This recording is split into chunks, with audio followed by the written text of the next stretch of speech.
It's back and bigger than ever. It's the unofficial 40 from Soonerscoop.com. Now, here's the entire Sooner Scoop crew. Carrie, Josh, Eddie, and Bob. All right, welcome back. It is another edition of the unofficial 40 podcast from Soonerscoop.com. The entire gang is here, and unfortunately for some of you, I'm sober this week. No more vacation, no more benders to be on. I'm sleeping a regular schedule. I'm better than like Giannis Antetokounmpo is right now, but yeah, I'm back at it. Eddie is on radio vacation this week. How's the sleeping in going this week? Oh, it's been great. It's awesome. Yeah, I might not ever go back. It's gonna my be awesome. favorite thing to do is to sleep. It's gonna be excellent. Like, that's the thing. I've never stopped being a night person, even though I do a morning show. So I nap in the afternoon, but I'll sleep like 4 hours a night. But I just don't think life is worth living if you don't stay up till midnight. I've been going to sleep, I guess probably a little bit later than I usually do, but not terribly too much. Hasn't been too bad. NBA kind of forces you to stay up if you keep up with it. Yeah, too. for sure. So anyway, we have got all kinds of stuff going on in the college football recruiting world. Of course, today, big bomb drops. And let's just address it right off the bat. Talyn Shettron. Now, Bob and Eddie will be paid to go watch all of his college games, so he never does anything of significance. Yeah, I was going to say, it's like, this is great news for Talyn Shettron. He's going to have an all-career year next year at Edmond Santa Fe. Because you'll never be there to watch. I'll never be there to watch any games, You have no reason now. So he decommits. Not only does he decommit from OU, but he also commits to Oklahoma State along with his brother. And let's go to our Josh McCuistion. I need like that ticker tape sound. Josh, I know you were on top of this. You were expecting it to happen. It's got to be one of the, and I know OU fans are going to say, why couldn't they just do the package deal just to get a Rivals 100 player? That's going to be the criticism.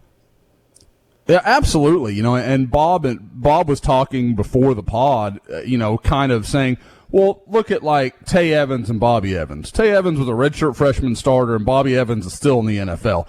That's the kind of brother duo you want to go sign if you're competing for national titles, like you want Oklahoma to do. I want to say, I think Tabry Shettron, I just weird timing, but I released my Sooner State rankings this morning, and I've got Tabry at 22 in the state. I think he's a talented player. I do.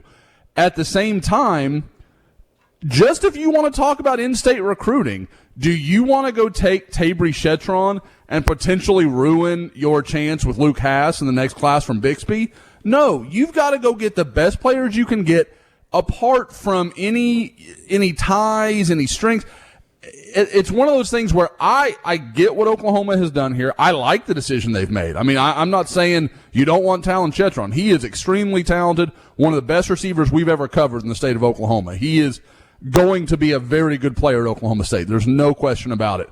At the same time, is wide receiver a problem for Oklahoma? Like, if we're talking about a defensive end or a top, future first-round left tackle, okay, maybe we can have that conversation. But wide receiver? Since when has that been Oklahoma's problem in recruiting or on the field? Like it's not a problem, Josh, but now you've lost two of your receivers. Sure. And Luther Burden's a guy that, Missouri continues to nip at. And I think I'm playing the part of the fan today. I'm here for you fans. I'm here to go after Josh McCuistion. Right with you, Carrie. I'm here to go after Josh McCuistion. I mean, you have to be able to understand like how concerning this is for the fans. And like, we've talked about Dennis Simmons before and how incredible he doesn't get enough credit. What an incredible recruiter he is. But you guys were out when Luther Burden was at camp the other day, and they were just stuck to him like glue. But like, if you lose all these guys, you have to call this this recruiting cycle, a massive failure. And this is all on top of what has happened with that 2019 group that hasn't panned out. The 5-star group. Yeah, it hasn't panned out. Well, to me, that's where it gets interesting because, and I want to give Neil Ken some credit because he kind of broke it down on the board. And it's one of those things like we watch it every day, but I'm so in it day to day that I think sometimes I don't. You kind of miss the forest for the trees. there have been a lot of busts amongst Oklahoma's elite level recruits. I mean, you look at Marvin Mims. Okay, looks like he's got a future star there. Jaden Hazelwood, I think we all agree if Jaden Hazelwood can just be healthy, he's going to be a very, very good player. But Theo Weiss, 2 years in, just kind of looks like a guy so far. Doesn't look like the dominant player we thought he might be. Trajan Bridges, obviously that's not on Dennis Simmons, but it's going to get used against Oklahoma. Like, oh, look at these 5-stars that haven't done anything. So you're going to get some of that. It's so hard because Talyn Shettron has nothing to do with Dennis Simmons. This situation is completely beyond Oklahoma's control, short of offering Tabry, which, like I said, you can't on one hand be like, well, we need to compete for national titles, and then on the other hand be like, weaken your roster. Don't go recruit the best players. Recruit the guys who are going to help you sign other guys. That's how you get a softer roster. It just is. You have to get the best possible players at each of your 85 spots. Like that's bottom line. You don't see Alabama, and I'm not saying Oklahoma recruits like Alabama, but if you want to get there, Alabama doesn't do that shit. They're not catering to anybody. If you want to come. If you don't. Like there's no middle ground on that stuff. Now, Talyn is hard because that's in state, and it seems like a big loss, and obviously to lose him to Oklahoma State, but this is so incredibly comparable to the Tylan Wallace situation. How many times did Tylan Wallace beat Oklahoma? As good as he was, as great as, the incredible game he had Norman a couple of years ago. A wide receiver is not going to make or break either one of these two programs. Well, I'll say it's this. Just not going to happen. Tylan Wallace didn't beat Oklahoma, but Oklahoma had a Marquise Brown and a CeeDee Lamb on the other side of the ball. Which it should be noted that they don't get a Marquise Brown without a decommitment from Jalen Reagor, right? Yep. Yeah, that's accurate. Who went to a lesser program to play with a buddy. It all kind of is, I guess, cyclical in a way. But obviously, this is not a good day for Oklahoma, just as far as losing an in-state Rivals 100 guy. And, we come out with the Josh, you come out with the Center State rankings today. And as you look at it now, like the question could be asked, well, you go 0 for 5 on the top 5 players in the 2022 class, which is, a pretty good group. And there's still a long way to go. I realize that. Sure. I mean, it's absolutely possible. And let me throw this out there. I don't think so. Let me throw this out there because you brought this up and I wanted to expound on it about Luke Hasz. And, I was out at camp. I was talking to people. And I got the impression, I was like, well, how high up is the Swedish guy? Is he the same class as Hasz? Yes. Yeah, he is, right? They're both 23. And Great House. And people want to talk about, he doesn't give the in-state kids respect. Like, the impression I got, Josh, you can tell me I'm wrong. If they get Hasz, that's the number one guy on their list that they want to get. Like the Swede, as much potential as he might have, they'll just be like, okay, well, we got who we wanted, so we don't need that guy now. Oh, absolutely. Guys, Oklahoma wants to land the elite guys from their regions. If that is, Oklahoma, that guy's going to take priority over a guy from New Jersey because there's a better chance they're going to stay in Oklahoma the next year and land that guy. That's why Gentry Williams is incredibly important. You want to have a good relationship at Booker T. That's why, like I said, Talyn Shettron was important. Yeah, you are going to go back to those places and recruit. Next place, Texas. You want to be able to have a good relationship in Texas. So if you have a good shot at a great player from, like I said, Dallas, and a great shot at a player from, let's say, Seattle, you want Dallas. Because the odds are you're going to go back to that same school, that same city, and recruit again. Seattle, that's probably a one-off. That's just not going to be a place you build the bedrock of your program. So, yeah, there's absolutely going to be that hierarchy. And while the kid from Sweden looked awesome, there's just no doubt that dude looks like a player. Is Oklahoma going to build a pipeline to Sweden? It's pretty unlikely. So, like I said, we'll kind of see what happens. But somebody said on the board that it seems like if there's any news this week, it's been bad. Man, it's cyclical. It comes and goes. I promise. In the next 2 or 3 weeks, OU fans are going to have things to be excited about. It's just a rough run right now. And really, when you look at a rough run, they lost Talyn Shettron. That's the entire run. And again, if you could sit here and say, man, Oklahoma screwed something up here. What could they have done? Sure. This is again, I've talked to the family this morning. They acknowledge, like, Talyn, once he committed, he cut everybody off. He loved Casey Dunn at Oklahoma State, really had a good relationship with him. They cut all ties off. They never thought this was going to happen. So the idea of Talyn and Tabry playing together was never entertained. And then he went up to the Oklahoma State camp, Tabry, played pretty well from what I'm told. And I'm sure if Talon's not part of the equation, who knows? Who knows what happens? But I think it's a great play by Mike Gundy. For them, it makes all the sense in the world. Like, I get it. I think it's smart. It's the way you need to recruit because they can afford to take the chance on Tabry because Talyn is a difference-making recruit for them. Oklahoma, they're going to be okay. Either way, they're going to be fine. People, Oklahoma has got Rivals 100 guys that they've dropped that they now get to get back in on. Now, does that work out? I'm not loving the odds on most of those guys. I think Andre Green is an interesting possibility who's already visited in June.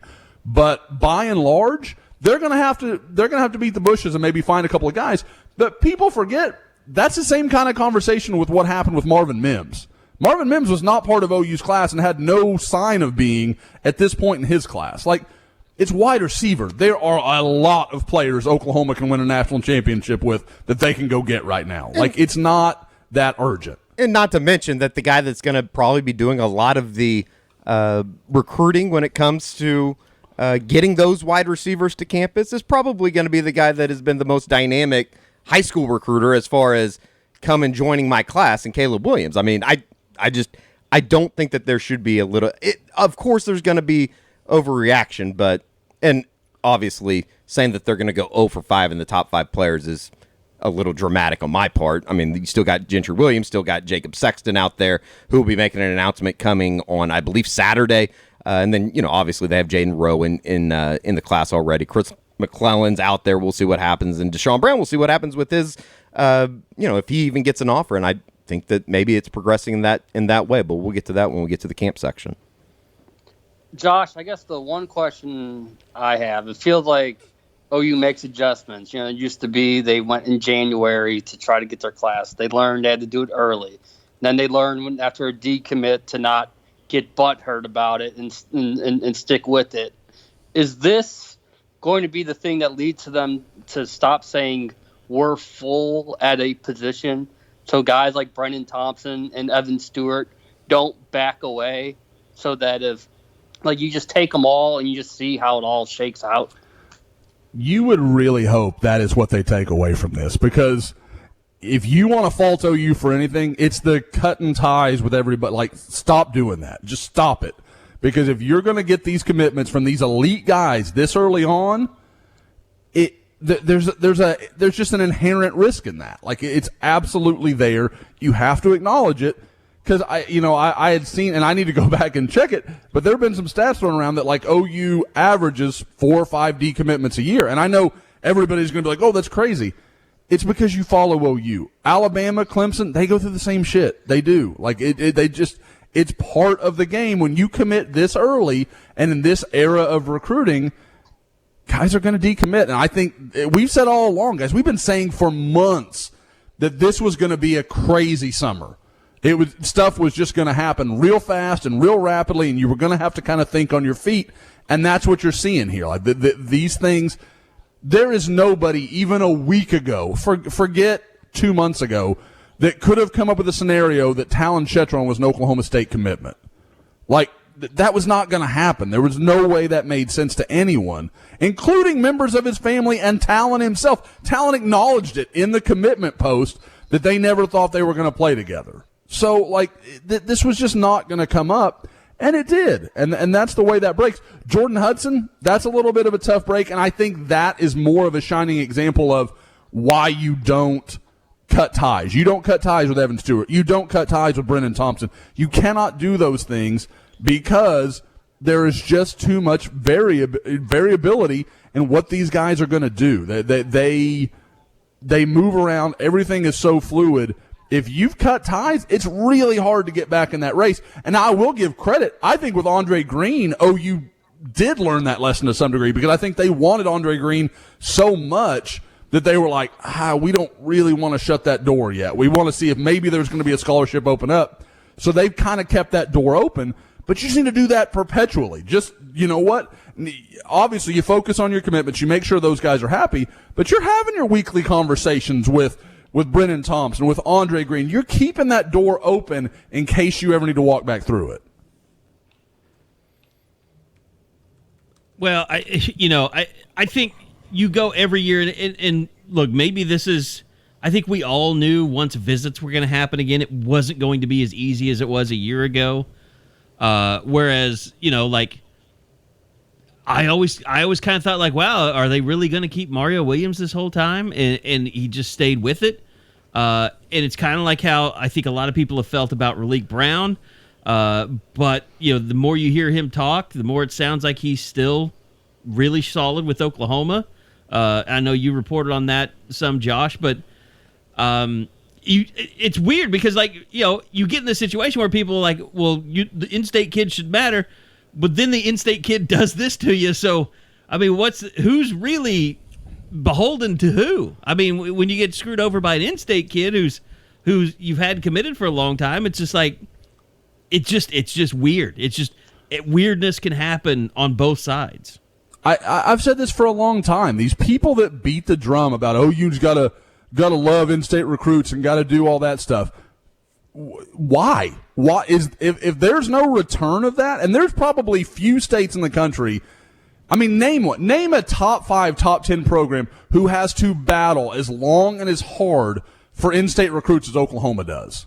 It doesn't exist. Ohio State they've got multiple high-level Rivals 100 / 5-star guys, and those guys are committed by the middle of their junior year. And OU sitting here the middle of their senior year, still battling it out at positions where, okay, Gentry Williams is a good example. OU doesn't have a lot of track record at cornerback. I understand him going through it a little bit. But you're talking about positions where, Talyn would have been a perfect example to the opposite. He committed early. OU's got a ton of wide receivers in the NFL. It makes all sense in the world. But now you come back around. And, I don't even fault Talyn. I understand what his thinking is. I get why people wouldn't agree with that. But at the same time, I get it. It's his family. He wants to play with his brother. That's okay. There's no shame in that. But it's just like, well, you got to recruit in Texas. No, you don't. You go wherever the best talent you can land is. I don't care where it's from. If you can land all 25 from Sweden and they're going to lead you a national championship, who gives a shit? What are we talking about here? I never understand this idea that you have to do this or you have to do that. That's where you get yourself in trouble. That's what ran Mac Brown out of Texas. Because, we got to recruit Texas guys and we want early commitments and we want to have our class locked away. Blah, blah. Well, you got a bunch of horseshit players for it. You were signing guys that would commit. Don't slander Mac Brown, okay? I won't have it. Mac Brown's a monstrously good recruiter, but they've sucked ever since. Why rip on his philosophy? Well, he won a national title. That wasn't his philosophy. And then it's kind of like what you saw from Jackie Shipp. No, I know what you're saying. What I'm saying is, what he did, we all sat and was like, but he got burnt by out-of-state guys all the time, and that's kind of why he kind of went, kind of bunkered in Texas too. Who was the running back from Colorado that was the crazy story that Jason Sukumel got locked out of the ESPN zone? Mm-hmm. Yeah. No, and like I said, I'm not Mac. When it worked, it was great, but it got to the point where they were just recruiting whoever they could land. That kid's we like him pretty well. We'll take him instead of the stud that wants to wait 3 months to commit. Yeah. Man, that, you can do that every once in a while. That's okay. But if that's what you're building your classes around, you're going to end up with 8-4 seasons, which is where he got. And when the Shipleys became their best skilled talent, that was kind of an issue. Is it racist? No, I'm just saying. Did they have great careers in the NFL? Technically, you're a white guy, so I don't think it is. But yeah, there's no Rex Burkhead. Nobody's Rex Burkhead. Carrie's. This is a theme. The Burkhead hate, the Shipley hate. go ahead, bag on Wes Welker. While you're at it, Kerry, just go with some self-hate. Shit, they had no Lima Better Swedes stay away by from the time. Drake Stoops, motherfucker. You better stay away. I would have to go look at some of those rosters. I could find some terrible black guys, I'm sure. Pause. Out of context. That won't get cut. No, there's no need to. I'm not afraid of what I said. No. I mean, someone just going to blast it on Twitter. Here's Kerry Murdoch saying I can find some terrible black guys. Exactly. Do your worst. Just go to Pennsylvania. Bill Cosby's walking the streets now. That's wild. He's out of prison. I didn't know this. That it happened They turned over his sentence or something. I have no idea. Saw that on the way down here. The first hell does that happen? prosecutor said he wouldn't charge him or something like that from back in the day. He wouldn't be charged for the crime. I told some people earlier, I would be really, really upset if I had a bunch of money on him in a death pool today. I would have to think getting out of prison extends your life at least 2-3 months. Or somebody's son goes and kills him. Well, I guess maybe it could go down then. A little murder for hire. Interesting. All right, Josh. There's a lot of announcements. This is what's been interesting to me, and I think just from a busyness and a business standpoint, is the dead period starts, but it's almost like a signal for a lot of kids that have kind of seen what they wanted to see to go ahead and make their announcements now. And that's someone it tweeted at me this morning saying it was about the Mike Gundy thing not appearing in the Mike Holder salute video or whatever, and they were like, Mike Gundy was out on the recruiting trail. I was like, it was a quiet period. They can't be out on the recruiting trail. But it's like, people are starting to ask me like, well, what happens now that it's a dead period? And I was like, well, now kids feel that they've done what they needed to do. They're not being bothered by coaches. And they feel comfortable just going ahead and making decisions. It's like the quiet out after the storm. June was like the storm of commitments, and now everybody kind of gets their chance. You get to take a breath, absorb all the visits, information, and if you're scared about COVID changing things in August and September and beyond, you're ready to make your call. So, Josh, maybe kind of highlight some of the big decisions that are out there that OU fans should be interested in. Yeah, like I said a few minutes ago when everybody's like, oh, it just feels so negative right now. Man, it's one decision. I promise this month will be better for Oklahoma than bad. Like, they'll be more good than bad. There's no doubt about it to me. You start off July 2nd. Cole Hutson, we're trying to narrow down exactly what that is, but Cole does not strike me as I'm teasing to announce I'm going to play in an all-star game, and I'm going to call that my commitment just to mess with everybody, as Harold Perkins did yesterday. So I don't think Cole's just not that. Again, I've said forever, he is a Bill Bedenbaugh kind of guy. If you think Bill Bedenbaugh's about playing games on Twitter like that, I just don't believe that's what Cole's going to do. So I'm guessing he's taken his trips. He's seen A&M. He's seen OU. He's seen Texas. I believe he took an unofficial to Alabama. So he's been around to a lot of the places that were in play here. So I think you're going to see a choice. If I'm betting, I'd probably bet on Texas in that race, but it's close. He's a guy. He's one of those rare guys that, if it is just a few days out, that you don't have a rock solid feel on. Like he really, I think there is still some ambiguity there. The next would obviously be Jacob Sexton. If you put a gun to your head, you got to make a forecast. Where would you make it to? I'd make it to Texas. I think that's the bet. That's what makes sense. He's got some connection there. He's mentioned. I feel like very early in his recruitment, there was a feeling maybe that Oklahoma was a little bit unique to him. But as time has gone on, it's felt like every time he went to Texas, it was just treated a little bit differently than Oklahoma. Like, not a lot. Like I said, it could be absolutely me reading too much into it, but just my gut feel tells me Texas is probably going to be the answer. to move to the next. You got Jacob Sexton literally the next day on July 3rd. Has set his announcement date. I think it's 6:30 if I remember right, Bob. Yep. On I guess it'd be Saturday night. So I think that's going to go well for Oklahoma. You're already seeing some of the A&M experts. They didn't really want to recruit him. They just brought him for an unofficial visit last weekend, but weren't sure about it. Like, you're starting to see some of that chatter, which is usually a pretty good sign of that flag being waved. I've read that Texas is kind of acting similarly, which kind of tells you what it's. I mean, it's a great sign that we're in the middle of summer, isn't it? Yes. It is we're not really involved here. Now, on the flip, they decided to move in another direction. Yeah, I'm going to sit here and sound really hypocritical because you've got Cam Williams. Who is who. So OU has decided to move in another direction. With leaving the Champ U barbecue, I thought Oklahoma led. I expected them to get a commitment. I have since changed my forecast to Texas. And my understanding is that several guys over the course of that weekend and maybe a little beyond gave a pretty strong indication that they're coming to Oklahoma. They just wanted to wait until they got home, talked over the parents, made an announcement. I think at that point Oklahoma had to make some decisions, and I think Cam Williams probably just got on the outside looking at it. It's not that they didn't want him. It's not that they didn't like him. I think some people just beat him to the punch.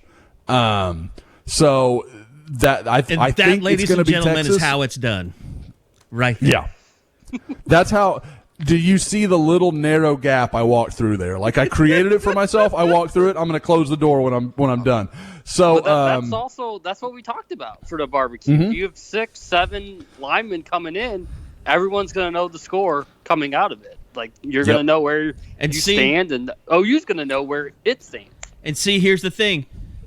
At this point, Josh is full of shit because he said there's going to be more bad than good, and we're tied right now.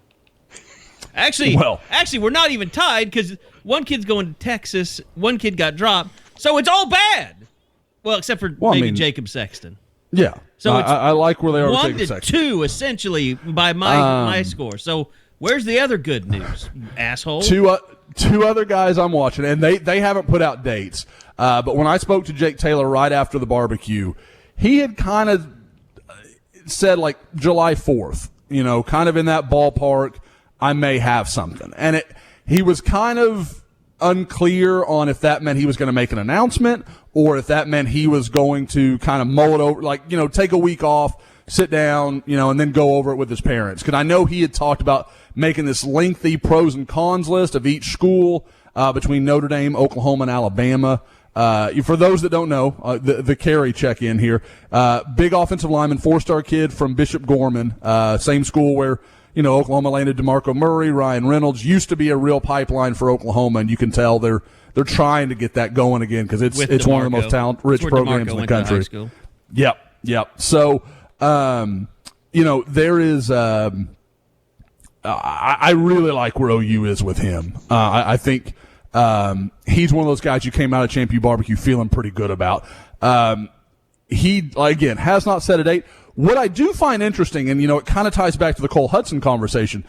Cole Hutson, if he goes on July 2nd, Jacob Sexton on July 3rd, and if Jake Taylor, like I said, is hinting that July 4th would be his date, that's interesting. I'm not saying it's anything certain, but it's interesting because there is connection. Jacob and Cole, I know each other. I'm not saying well, but they know each other, and obviously Jake and Cole were there on the same weekend in Norman. So that's like I said, just something to file away. Kind of interesting. And the other guy. Cam's going go first. ahead. Yes. I mean that I hadn't even put that together. So way to go, Bob. You ruined the whole thing. Now it's all off. But no. The other guy I would say I'm watching pretty closely over the next week is Caden Helms, the tight end from Bellevue, Nebraska. When he left Oklahoma, I felt really confident. I've said this for a few weeks. I kind of thought he might commit while he was at the barbecue. Went to North Carolina last weekend. From everything I understand, that visit went really well.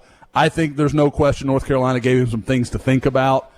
I struggle to believe he's going to have made up the ground He visited Oklahoma a couple times in the matter of a couple of months. He was at the spring game, came right back, for the Champion Barbecue. So he's been to Norman several times, especially and 2 seems so small, but when you consider how many times most guys have made any visits right now, that's a pretty big number. So I like where OU is. I think he told me after the barbecue he's going to take the North Carolina visit, and then he kind of thought he was done, and maybe in July he'd have something. So I think we're close on them. And Kerry, you talk about the scorecard.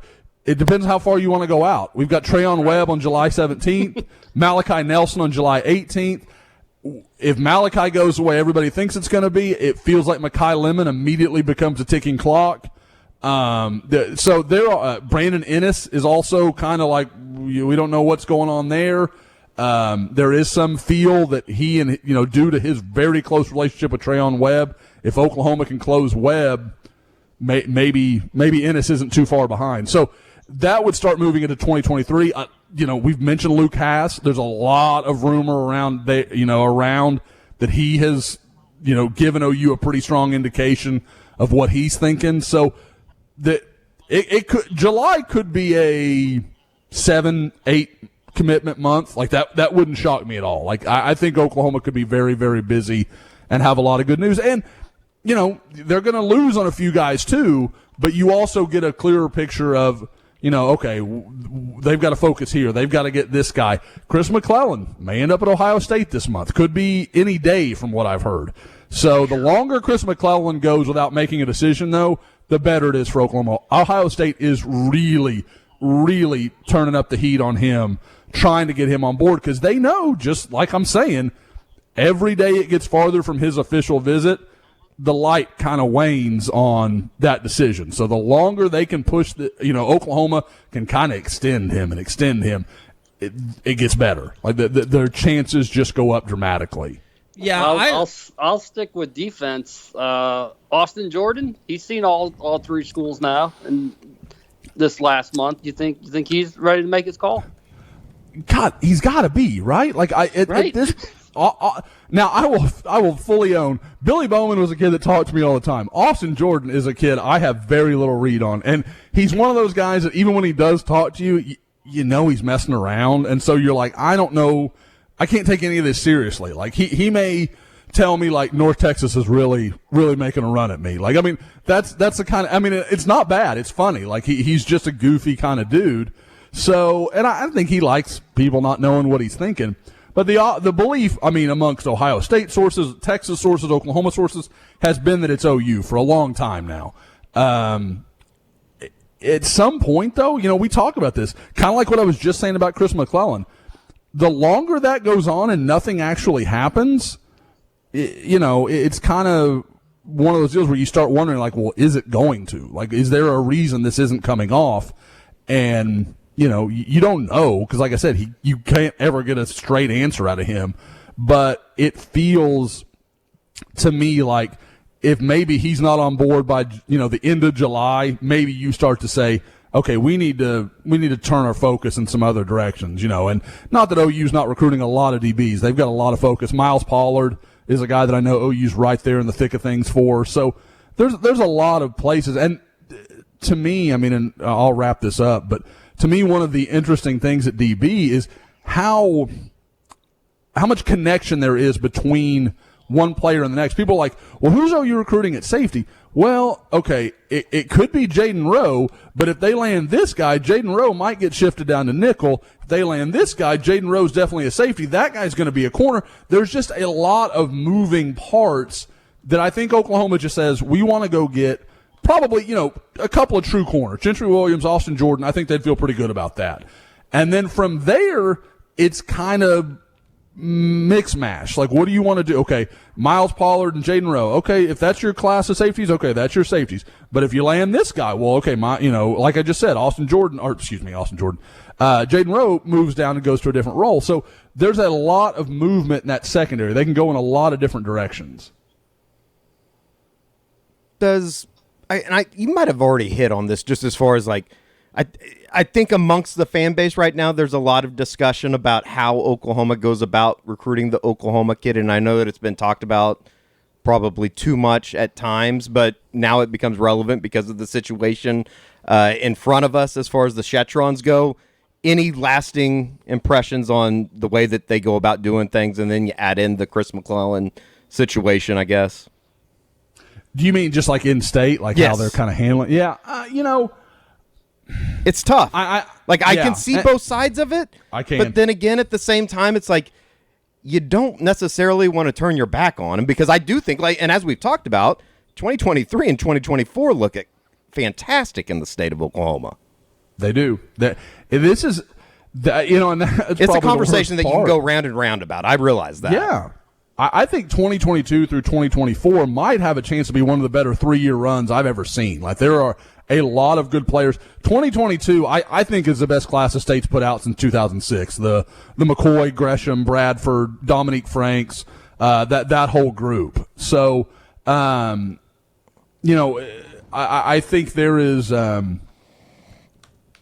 when you look at how you want to handle people, like, well, maybe, we had somebody bring it up on the board, and I think he actually wanted us to talk about this a little bit on the pod, was, what do you got to stop with this, we're not going to make non-committable offers in state.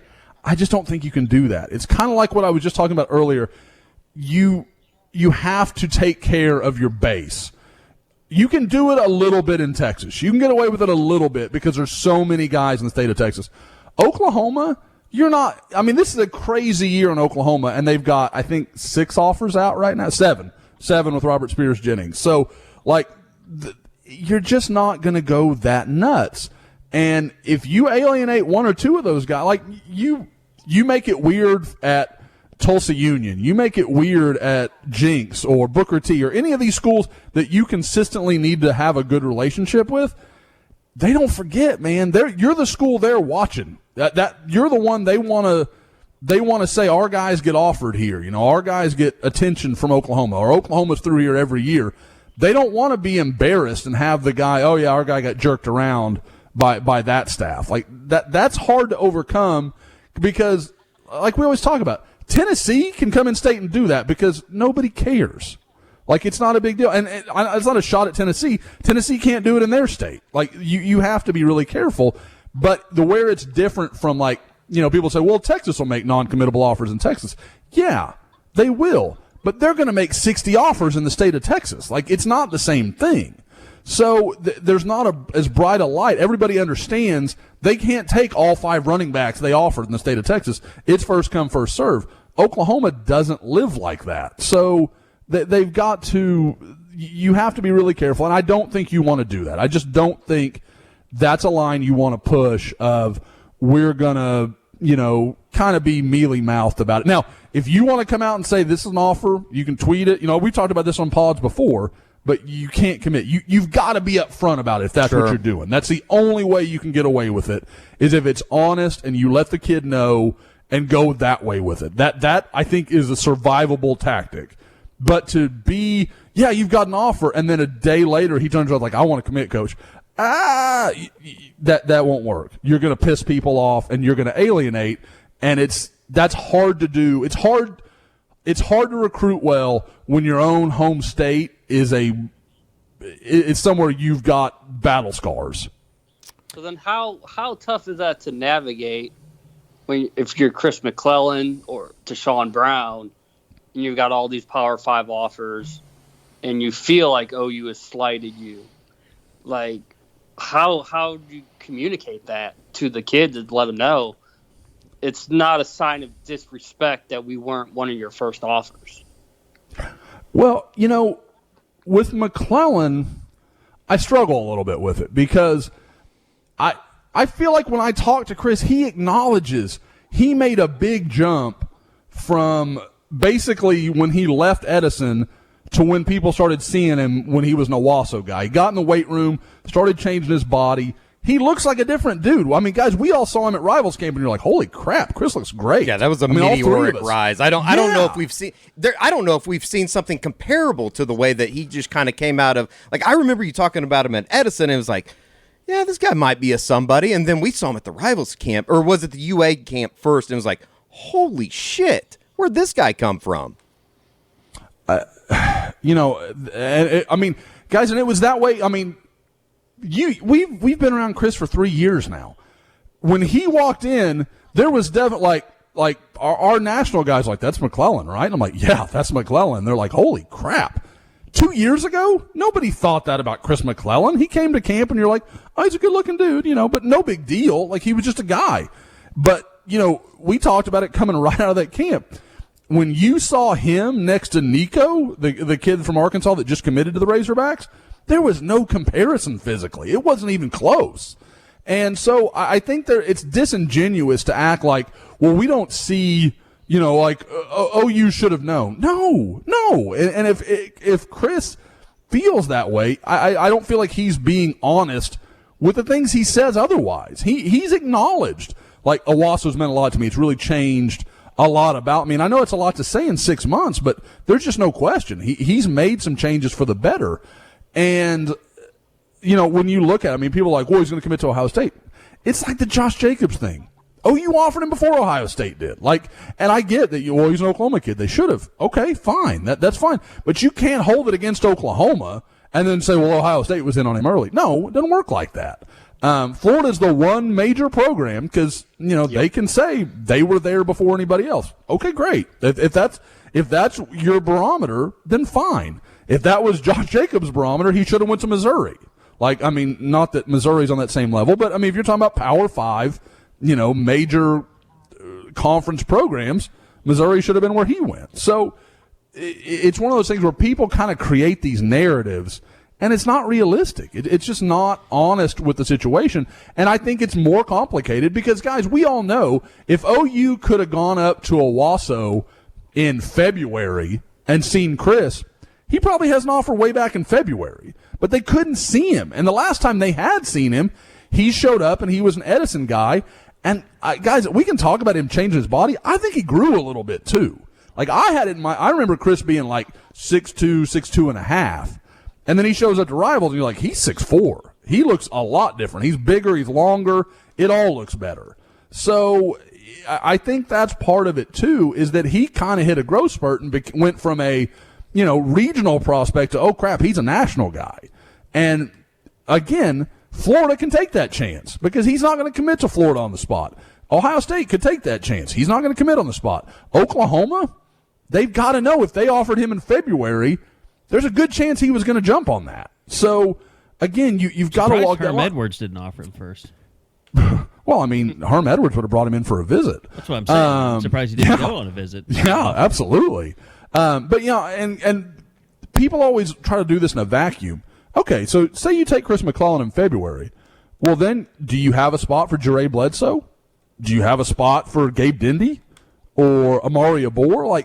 If I'd have told people in February, you're going to lose those guys because you went after Chris McClellan, people would have burned the house down. They would have acted like it was insane, and now it's like, well, you should have seen that coming. No, hindsight, you can't recruit in hindsight. It doesn't work like that. No, and that's the problem is, look, I think everyone wants to be able to take, predict the future, and that's impossible. It's like from my perspective, the OU coaches are trying to do it the right way, just like they tried to do it with going back to Jace McClellan. They are trying to get the players to commit, and when they do, they're trying to be respectful of the other players that they're committing and saying, look, we've got our guy. We don't want to play games with you. We want you to go ahead and take care of your commitment and get the schools, look at the schools that you have an opportunity to go to because you don't have an opportunity to go here anymore. Just like you don't want to offer a guy and not have it be a real offer for all the reasons that you said. So OU is, you can criticize it by saying, well, they're trying to operate in a vacuum, but I don't know that there's another way to operate. Yes, you have to trust these kids that when they make the decision that they're going to stick to it, and inevitably that never happens because they're kids. But at the same time, I admire the fact that this staff isn't playing games, that they're not trying to serve two masters, that they're being upfront as you can be. The problem comes is when they get screwed, fans come back and say, well, you should have seen that coming. You should have planned ahead for that. there's really no way to plan ahead for a kid a week from signing day deciding to switch schools on you. Oh, yeah.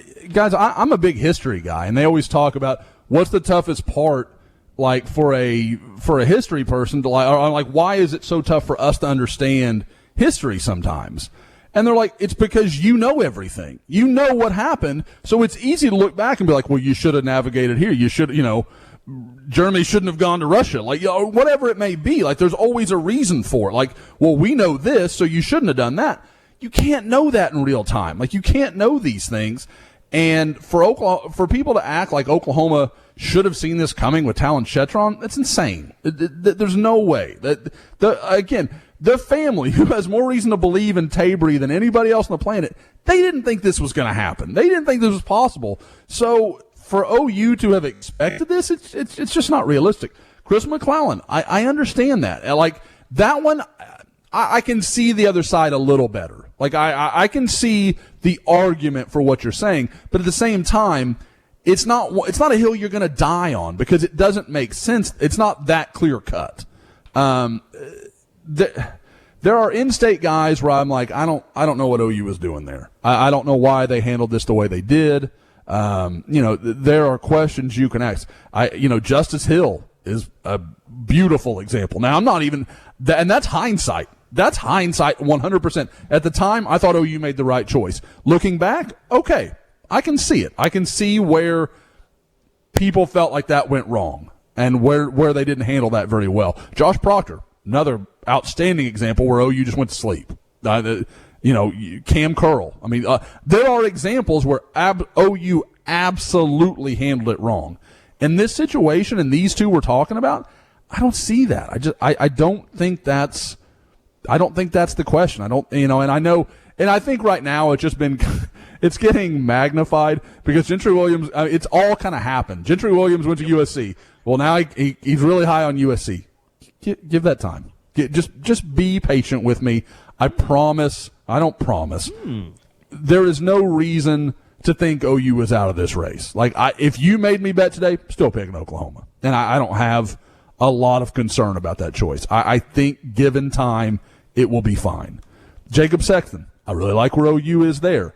Talyn Shettron, what the hell can you do? It is what it is. Like, it was, when again they acknowledged like he just wants to play with his brother. Like, unless OU's going to offer his brother, which I've covered, I think is a terrible decision if they don't feel like he's a good enough player to help them be better. What are we doing here, guys? We've talked about it for years when guys, OU has these, we watch OU fans melt down. How is this guy on the roster? Because you did something you shouldn't have. You recruited a guy you shouldn't have, or you got into a situation you shouldn't have. Or you took a guy that was of questionable character that other people dropped. Absolutely. Like, don't. Just burnt certain people, defensive coordinators in the past. Yeah, you just can't do those things. Take Rest the in people peace. that you feel are the best. Don't. Rest in peace. Don't. R.I.P. Eddie and I are just having a show on the side here. Well, yeah, this has been the Josh show so far. So.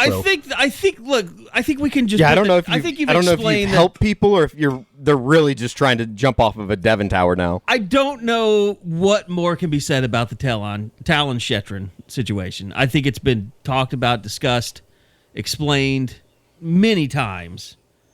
If people don't, I understand there are going to be people like, but why?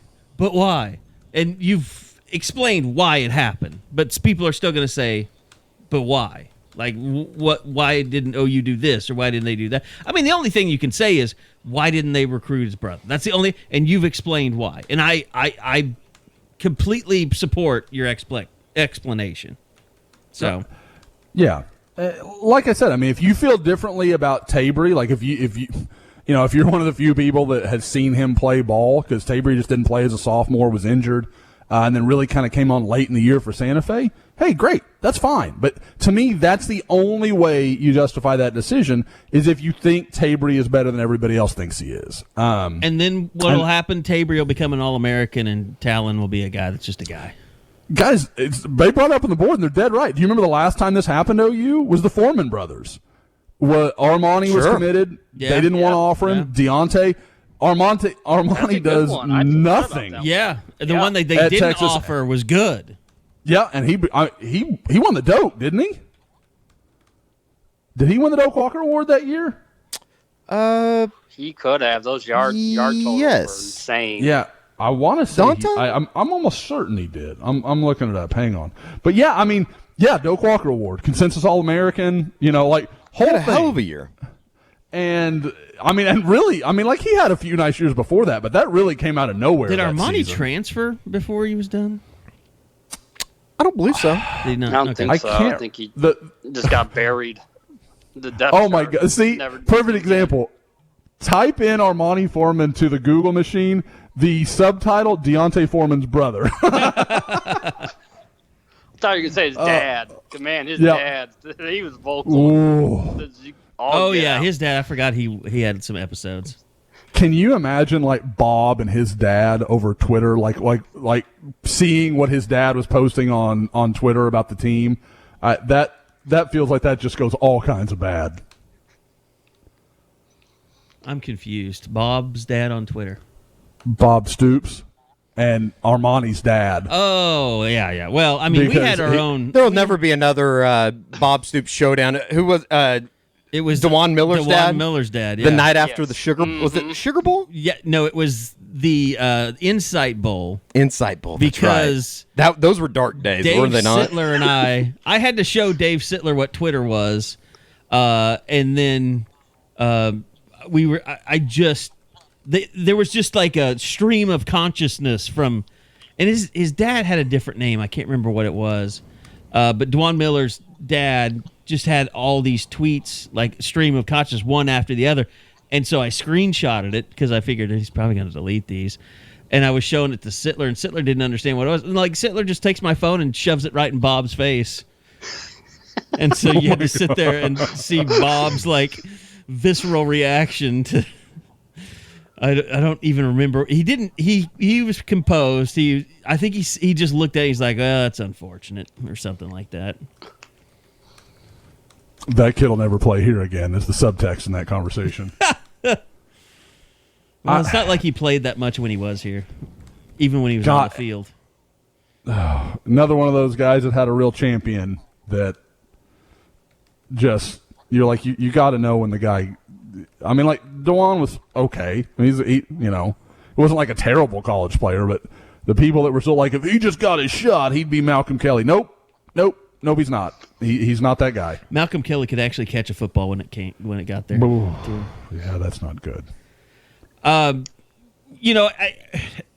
think, is there anything that really big we need to hit on recruiting, and I can touch on some NIL stuff? Camp, if we want. Oh yeah, camp stuff was big camp on Sunday. Talking about another in-state offer, the way they're handling David Stone, it seems that it's so early. But this is how you're supposed to do it, right? Right. For every Chris McClellan, there is a David Stone that we probably don't talk about enough as far as the way that they've done things, right? Oh, guys, that's the thing that is so interesting to me that always goes undiscussed. OU was like the first offer for Stephen Parker. They were the first offer for Gentry Williams. They were the first offer for Dax Hill, the younger brother of Oklahoma State's running back. Like for Josh Proctor, they might have messed it up going down the road, but they got it right initially. Like people always like, oh, they don't pay attention. No, when a dude's elite and they know it, OU wastes no time in state. They don't mess around at all about it. But, and we can talk about Josh and Dax, and you can think about what position they played and same era, and things have changed since then. There was some continuity to those problems.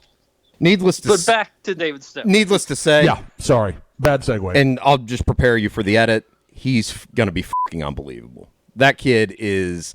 It's hard to process that he's only going to be a sophomore going into sophomore going into a sophomore season, or a freshman going into a sophomore season, whatever you want to call it.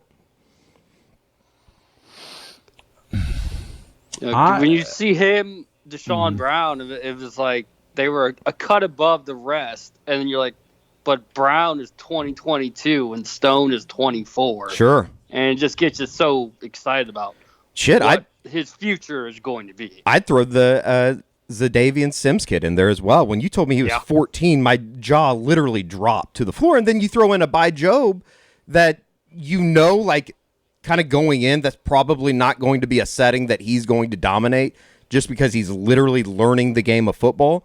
But then you see him do some stuff and it's like, okay, like the light might come on sooner than later for By as far as progressing as a football player.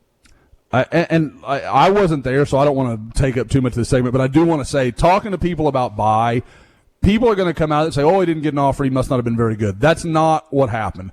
People just want to see him develop some more. There is a lot of interest. Guys that are that 6'5", 210 and move like he does, those dudes are rare. Like the OU is more than interested in what he becomes. They're going to be watching him very closely, and I still think an offer will happen. I don't know when. I think there'll be, if you wanted to put a timeline on it, you might watch 2 or 3 games into the year when there's a little tape where they can really sit down and kind of evaluate what he's thinking or what he's doing. But again, just because an offer didn't happen in this camp, don't write off OU and By Job. Yeah, and when you're there, it's pretty clear to see who those coaches are really trying to focus on or who they're really trying to get the best out of. I mean, Jamar Cain was talking with By constantly throughout the afternoon, just seeing what's going to make him tick, what's going to bring out the best in him. And Tibbs was the same way with David Stone, just having him play inside, outside, and just constantly pushing him. You offered this kid, he's supposed to be one of the best. You come to a camp like this, show it. Making sure he never got complacent and was just like happy to be there. I know the camp isn't what it used to be, and you're not going to get like 6, 7 offers, 3, 4 commitments, but it's still intriguing just to sort of watch those coaches in their element now that they definitely have the chance to do this like one-on-one coaching too, and just see how these kids respond to what these top-tier coaches are trying to tell them to do. And I would just add too that credit to him for showing up and wanting to participate. Yep. I think that both of you guys, Bob and Josh, both kind of pointed this out on the board as far as the kid already has a offer. He didn't need to show up, and he still did. I think that says something about him. Yeah, he is David. Again, I still remember. Not every guy I can say this about, but David's the kind of guy I remember the first time I saw him. I was out at that Del City practice last summer because after the whole spring practice got screwed up by COVID, I had gone by to see Del City because they had the Nigel Thomas. Del City's just very talented right now. And this kid comes walking up, and I was like, oh, that kid kind of – I was thinking he's like a sleeper guy, maybe going to be a junior, that kind of thing. He goes, yeah, he's here for his first day of practice. This guy, he's just going to be a freshman. You're like, holy crap. And he goes, if we can get him pointed in the right direction, he's going to be, unbelievable. And you hear that sometimes. But then I kind of went back and watched his first half of his season, and you're like, oh, okay, yep, there was just no doubt. I mean, he's one of those guys that there was no doubt that he was elite. And what's funny is with the conversation we're having about OU and in-state offers and how early they do it and all those sort of things, as early as they offered David Stone, I think they should have offered him months before they did. I've clearly taken OU's back in a few situations here, but there was no reason to wait as long as they did. I mean, he clearly is a unique dude. He's not like one of those guys where on tape you're like, I'm not sure how big he is. No, he's fine. Like, you knew it watching him. And I know why OU did what they did. They wanted to see him in person. They wanted to give him motivation to come to campus, all those things. But they could have led the pack. We kind of laughed about it and joked about it when we were at the Mustang team camp, but good luck against that Del City front seven this year. They're going to be ridiculous. Him, Jaden Foreman, probably the least known but really good player in the States, Jason Smith, their Mike linebacker. If he was 0.2 of a second faster, everybody in the country would be on him. He's a monster at Mike. Nigel Thomas at corner. I mean, they've got 5 pretty legitimate D1 guys on their defense. I mean, it's nuts. And I guess that kind of brings us all the way back around to Deshaun Brown. And, Josh, I think that you've noted he's probably one of the faster movers as far as rising his stock here over the last 6, 7, 8 months, going back into his junior season.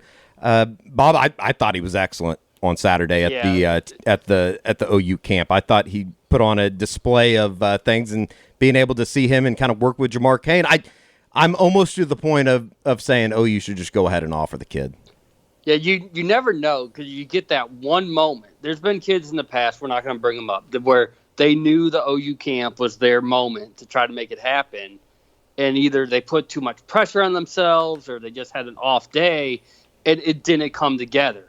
What Brown did Saturday, that is how it's supposed to go. You put all this pressure on yourself, say, I'm going to come here, I'm going to be the man, I'm going to get an offer. He did everything he possibly could. Now, we'll see if the offer comes, but the way he took instruction from Jamar Cain, the way that Calvin Thibodeau and Cain were watching him so intently on how he was doing all the drills, working one-on-one. I mean, that I still think the Swedish kid had the best camp performance of anyone throughout the course of the month, and I actually have a top performers coming out later this week from all 3 camps that we went to.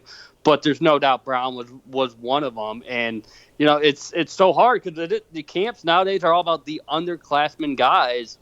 That if you can think that they can actually get a 2022 offer from a camp, that almost sounds crazy with the way that things work now. Breaking news. They have arrested the Tour de France sign lady. Good. Put her in prison. She ruined the entire first stage. Ruined my day. Actually, that's not right. But she did ruin the first stage. I think it just proves that they need to let the bikers take steroids again, because that guy went down like a... Yeah, Lance Armstrong would have just gone straight through that thing. Right. Yeah. I think that's a good... In fact, Even I think they should ball. stop races, inject those guys during the race, and we'll see how fast they get. Yeah. I'm all for blood doping in Tour de France. People cared about it then. It's like the opposite of baseball. It's true. I think you should be able to inject steroids before at-bats. Actually, you could argue that people cared more about baseball when they were doing steroids. I think that there probably were. I mean, we've seen the disparity between College World Series TV numbers and the Women's College World Series. It's astronomical. It's interesting that steroids weren't on the banned list for NIL that came out. That would be fucking sweet. What was low T commercials for college athletes? What was homeboy's name that we saw out in Arizona the one time at practice?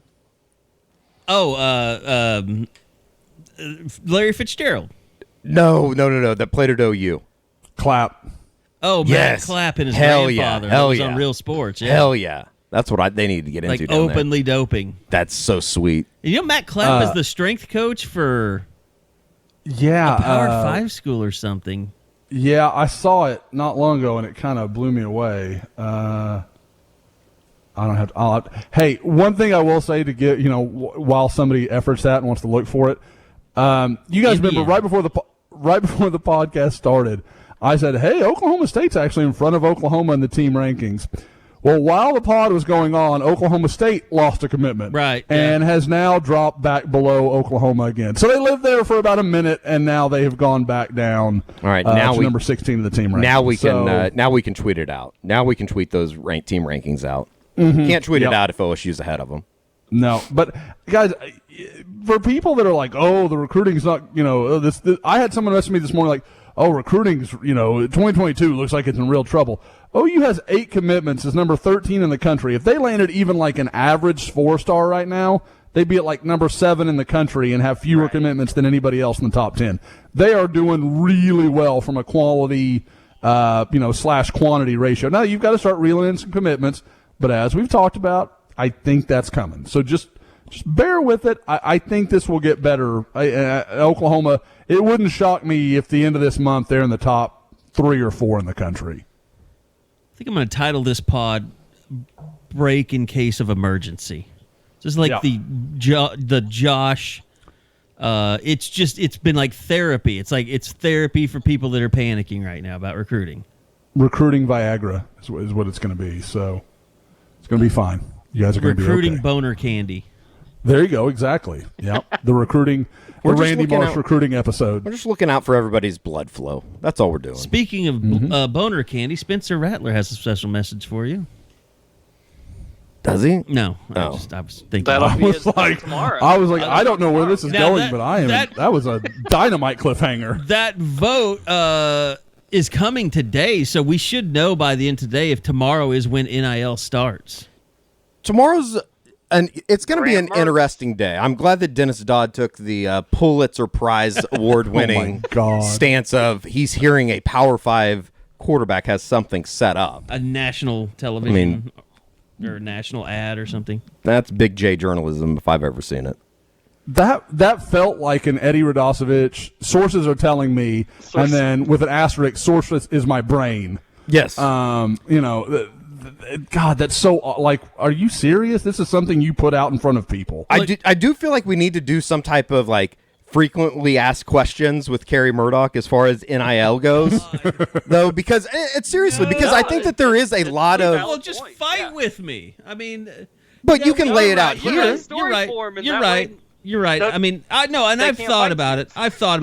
It'll be easier when OU puts out their list, but when they put out their list, people will just be like, well, there's where you can cheat.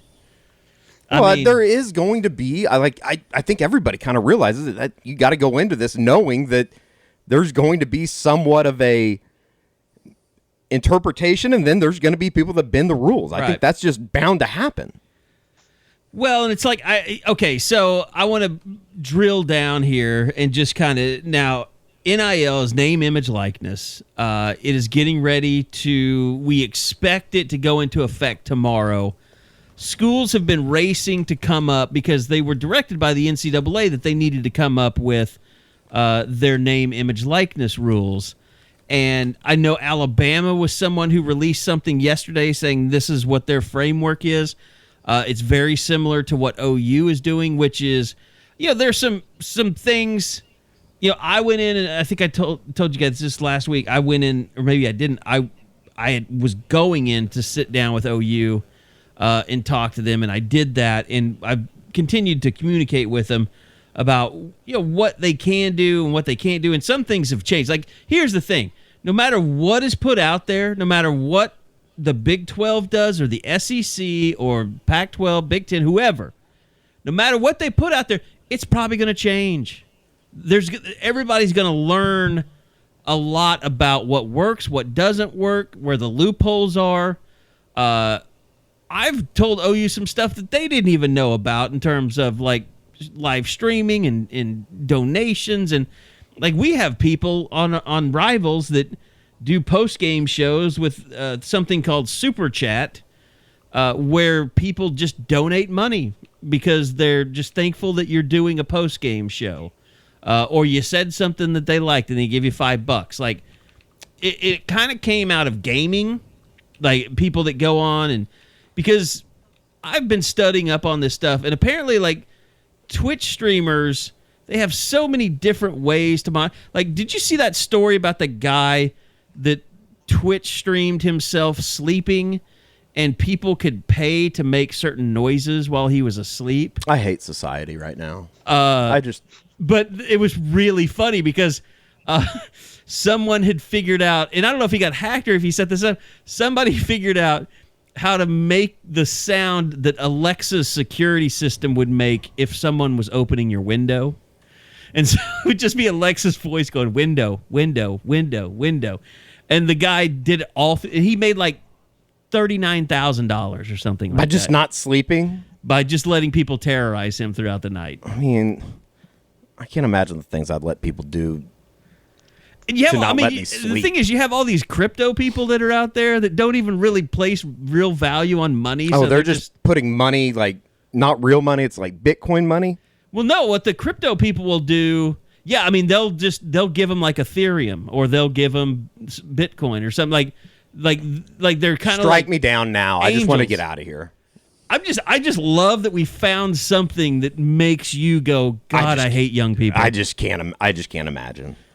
But I'm just saying, like, there's all this shit that's out there that these universities don't know about, where people are going to be able to funnel money to athletes if they want to. Just look at the little douchebag kid up at Kansas State.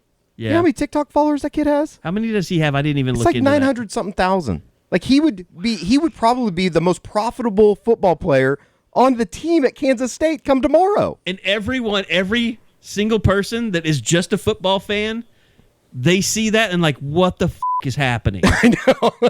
It's gonna be a wild world as far as the way that things go. And I think everybody's just gonna have to be ready for it. I wanted to ask. It's the one thing I can't ask. You saw the the article from David Ubben yesterday, right? Arguing that Jarrett Guarantano would have made $130,000 on his Insta feed. Yeah, here's the thing. Okay. There are all these companies, and that's who. Like, if you're a journalist and you're doing stories on this stuff, you're left to talk to these companies that have been arranging NLI marketing and all this stuff.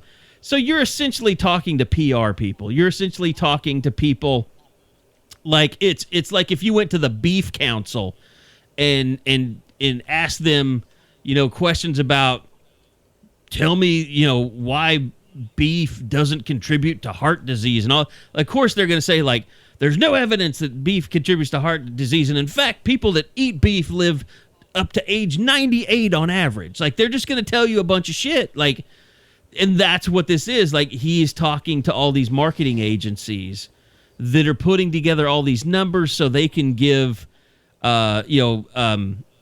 presentations to all these athletes and put these, and it's kind of dangerous because you're putting all these figures in these guys' heads.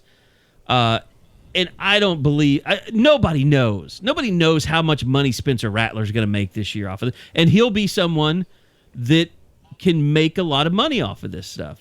Compared to how much I don't expect that we'll be able to do anything with Spencer Rattler because he'll be doing stuff with he'll have a team that's already hired and in place and got national deals worked out or regional deals worked out with, just to post stuff on Instagram. He'll probably make some decent money off of that. Now, it gets into that thing, like, I don't know. All these companies are out there, and they're just, like, I read an article, I think, what's his name from Sports Illustrated, the national writer,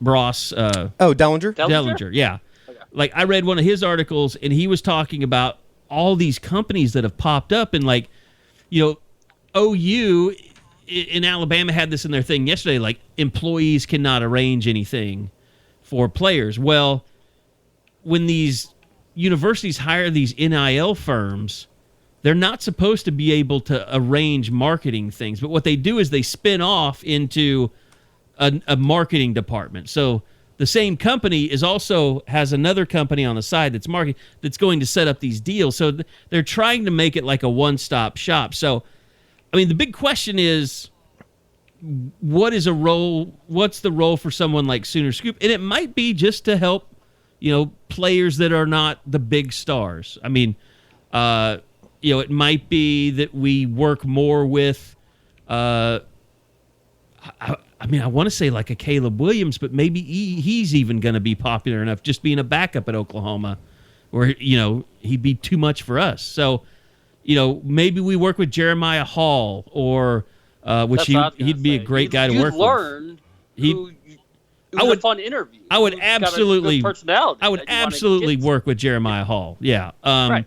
And maybe it's like Nick Benito, defensive guys that aren't the sexy, guys. So,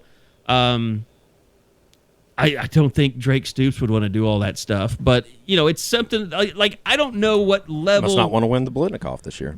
I don't know what level, athlete is going to be doing this or that. Like, and the other thing is like the walk-ons or the third teams, like just like that kid at Kansas State. There's going to be someone that understands social media and TikTok, Spence Jones, and YouTube. Yeah, Spence Great Jones. Example. No question. That is able to put together interesting content and monetize it and make some money.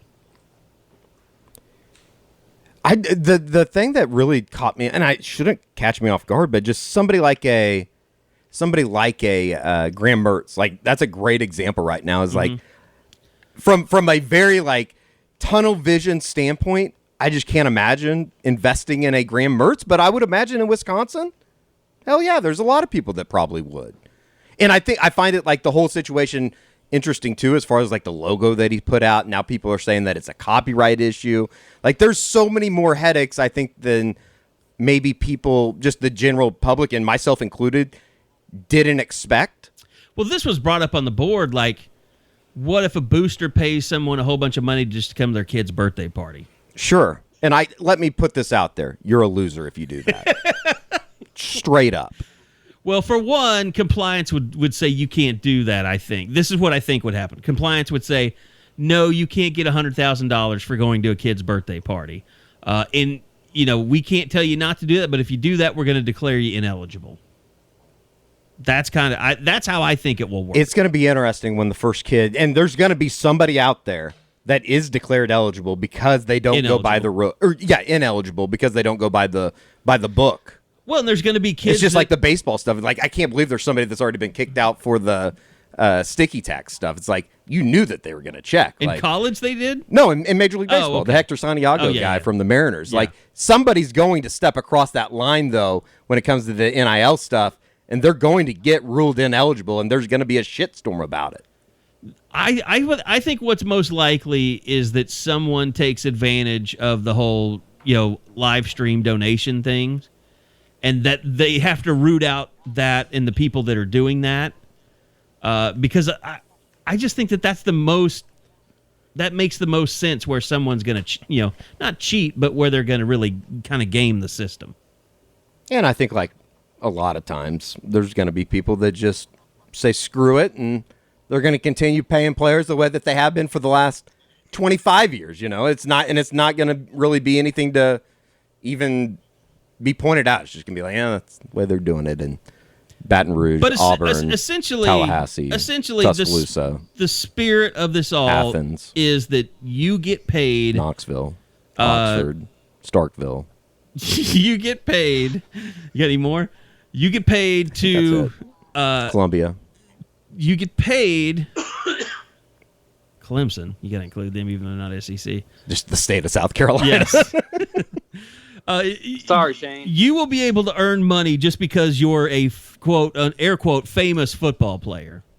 That's essentially what this is. Now, how you go about making that money, it should be through social media postings representing companies. It could be paid media appearances. It could be selling your own merchandise, having your own clothing line. It could be, when you're talking about social media posts, you're talking about apparel companies, you're talking about sports drinks, you're talking about whatever. I mean, hopefully someone will do watches, just not shitty ones. So, do you think that there's going to be like big players that get involved in this? Like, and I don't know what I would consider a big, like Apple, like an Apple Watch. Will they get involved in college football? Like, and this has been talked about a lot on the board. I think the people that really get it are like, if Apple has a lot of money to throw out there, they're not doing it at a regionalized college football star. They're doing it at a national level. Why don't they go get a Russell Wilson, basically? Yes. I mean, get a NFL athlete that everyone recognizes. That makes sense. I mean, like Baker does the progressive stuff. I guess it could be argued, though, if they want to get into a new demo, whether it be like high school kids or whoever, they would go after a big name. But see, it's going to be different. It's going to be different on TikTok versus Instagram versus Twitter. Sure. But it is also, and it might be like college, prep courses and shit like that. I mean, it might be LSAT preparation courses or ACT prep for kids in high school. I mean, those are going to be coming. Like, that's the thing. We kind of think our sports world that we're interested in, and we hear, you listen to sports radio, what most guys, aging guys are into. It's I don't think low T. Yeah, I don't think it's boner there's going to be too many Caleb Kelly low T. Like I'm a 8th year senior. It's restaurants. I mean, just go down the list. Sure. I've It's going to be represented wild. several of those. It's going to be wild. But like for college kids, it might be people that follow them. It'll be some of that, but it'll also be younger things. It'll be and maybe it is kind of an Android versus iPhone, iOS kind of. Maybe they decide let's get involved with this stuff, but I don't know. I mean, that's the whole thing. You're going to go through this year. Everybody's going to learn. Marketers going to learn. Companies are going to learn. Media outlets are going to learn. The university's certainly going to learn. Coaches are going to learn. I mean, to me, time constraints are the biggest challenge of this all because you can't sign up and just, you don't have the time to promote yourself like a professional athlete would. Like Sure. they have time to be big sponsors. And that's the thing. Like the other thing about a national company coming in, they want a lot of your time. And if you're a college athlete, you just don't have that to give. You can't be flying like, hey, coach, I got to miss practice today. Yeah. I got a photo shoot in Milan. Right. That's not happening with college kids. Yeah. That's kind of what I want to happen, but we'll see. Now, if you win the Heisman Trophy, That's going and to then change. you come back, then you can be in the Heisman House commercials, Sure. and you can get paid just what the other guys get paid.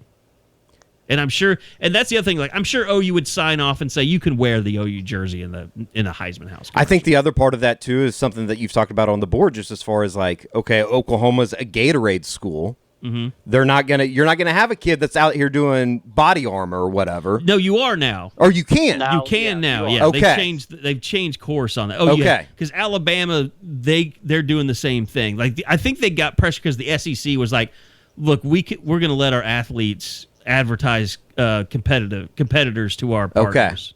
Okay. I'd miss that part. So That makes a little bit more sense. Like that's That just was a the I that's a started a common thread talking that's a about common that, sense yeah. type thing. It seems like though. yeah, because people in that space, sports drinks are in that space that athletes can benefit from. Apparel is in that space that athletes can benefit. I mean, you would think it'd be like Wilson football or something, but if they're, I don't know if they have I don't even know. I was wondering because I had to buy a bunch of footballs for photo shoots. And there were a bunch of Wilson, and I was looking on photos. I think OU uses Wilson footballs. I think everybody does. Maybe Do that's they an in NCAA college? thing. Yeah, they might. I really don't know. That's what we should have got into. Production of footballs. Or like any type of ball, it feels like. I feel like that's a monopoly. Nike makes balls and Under Armour makes balls. I know, and they're shitty, it seems like. Nobody uses them. I know, that's what I'm saying. They all use Wilson because probably crazy. That's the only good football. So, other than that, anything you guys want to ask me about that stuff? Name, image, likeness that I hadn't talked about? No, I'm just curious to see what tomorrow is like. If besides Graham Mertz, who's ready to roll out whatever the heck they've I would think cooking. there's some people at midnight tonight will be 12:01. You'll probably see some Spencer Rattler with a media post. Can't wait to see what it is. I did notice that the high school kids that have been posting that, like, hit me up in my DMs about name, image, likeness, they're deleting it because somebody's like, this isn't for high school kids, right? This is Sorry, a college. buddy. You got to get to college. That kind of, like, the first one of those, I was like, are you serious with this, guys? Like, you're not in college. Like, you haven't done anything. Yeah. You're a high school junior, pal. Just, I'm sure Buddy Garrity will give you a job, and you don't have to work. And that's what I was thinking, like, when we were talking the other night. It's like, I can imagine, like, living in, insert small town in Texas or Oklahoma or wherever. Like, they would love to be able to use a senior in high school as a come on down. Get like a cardboard cutout of Yes. a guy. Just stick him in the dealership. Badass. I think they should do that. Well, I think they probably still will. You could, if you can do that. It's kind of like when the cheerleaders put the signs in your yard. Every car dealership just has cardboard cutouts of their favorite player or something, and the player gets like $500 or something. That'd be cool. It's amazing. Smash Williams gets 1,000. And we always talk about football when it comes to this, but like I'm almost more excited, or not excited, I guess intrigued to see how it affects these small sports like gymnastics, softball. Well, yeah, like, I mean, Jocelyn Alo, like, Track. she should be able to have, like, T-shirts and Absolutely. sell and stuff. That, Absolutely. I mean, Jalo shop. You think Jada Coleman isn't going to make money off of this? She has to, I would imagine. well, McKenzie, she should make a lot of money. Over the next couple years, for sure. You almost wonder if somebody would do like a Jada and Bowman, like try to do some sort of mix them together. No doubt. Collab. Oh, I mean, look at, like, I think Maggie Nichols would be a perfect example of somebody that she would have made a shit ton of money when she was still in school. If you're, I mean, like, you know, you could do some cool golf stuff. I mean, just hit us up. We'll merch you out if you want. I got a pretty good product in Norman right now. There's no doubt about that. I mean, just think of the visors alone. Oh, my God. Yes. I'm gonna just we have to shut up. We're start giving people side good hustling. ideas. We're just throwing out too many good ideas for people. That's why I didn't really want to talk about all what we're doing. With Once all this again, stuff. when football season starts, I have an open face visor. I'll be a NASCAR out there. Just throw ads on my hat the entire time. He's got a Fig Newton ad on his visor. we could like literally I don't know just about have Fig you Newton. I might be wear Twinkie though. our player merch on the sidelines, and people be like, "What's Eddie wearing?" Because people just take pictures of you and send them to you. It's kind of creepy. But Yeah, keep doing it. It makes me feel good about myself. Speaking of that, Eddie and I have an appointment this afternoon relating to some things that we talked about. So, guys, anything that we want to wrap up with that we haven't talked about before we get out of here? Basketball. I know, Bob, you had, maybe you just want to talk about your story that you had? Just a lot of visits going on, and now the live evaluation period will be definitely kicking in the full gear throughout the course of this month. And it's just an adjustment for me because I always knew who Lon and staff were going after. It was a very narrow, group that they had to feel confident that they had a legitimate chance. Where Porter Moser just casting a wide net, saying, "I'm bringing anybody and everybody," and it's just it's a different feel compared to just having like 2 or 3 visitors a couple weeks to having like 4 or 5 every single week, and just seeing which one's going to resonate and how well he's been able to do in the first couple months. It's got a lot of people excited about what's to come in the future. And what's the Barancic report, Eddie? They got commits. She's done more in like 2 months than Sherry Cole did in 10 years.